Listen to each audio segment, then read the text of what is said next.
তিনি এমন কোন পরিবর্তন আনতে পারেন নাই বা সামনেও আনার কথা তিনি বলতে পারছেন না যা দ্বারা ভারতের জনগোষ্ঠীর জীবনে কোন নতুন পরিবর্তন তারা আনতে পারেন। সেই ঠিক একই সাথে সেই জায়গা থেকে যখন তারা এখানে ফ্যাসিস্ট হাসিনাকে গত 15 বছরে একদম কৃতদাসে পরিণত করেছিল এবং তাকে টিকিয়ে রাখার জন্য বাংলাদেশের জনগণের উপরে যে ব্যাপক নিপীড়ন নির্যাতন তারা করেছেন, তারা তাকে সমর্থন দিয়েছেন।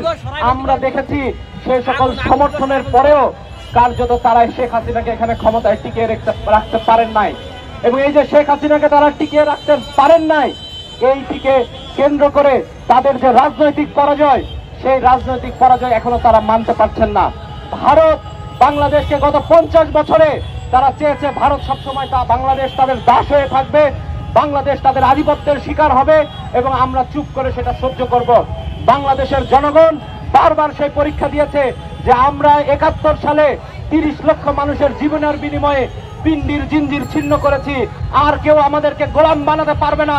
বাংলাদেশ কেন, বাংলাদেশের মানুষকে পৃথিবীর আর কোনো দেশ কখনো গোলাম বানাতে পারবে না। বাংলাদেশের জনগণ সেই লড়াইটা করছেন এবং একই সাথে আমরা অত্যন্ত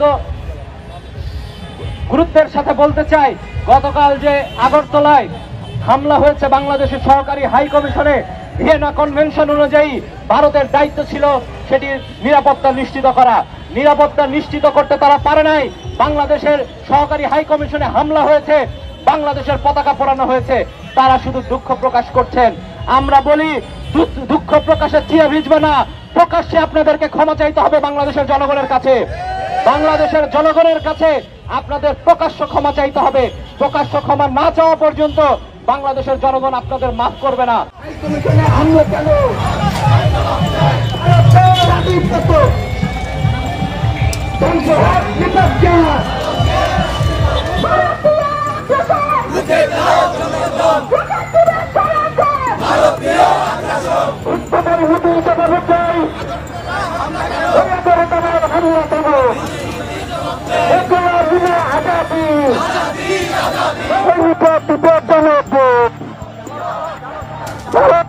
আগ্রাসন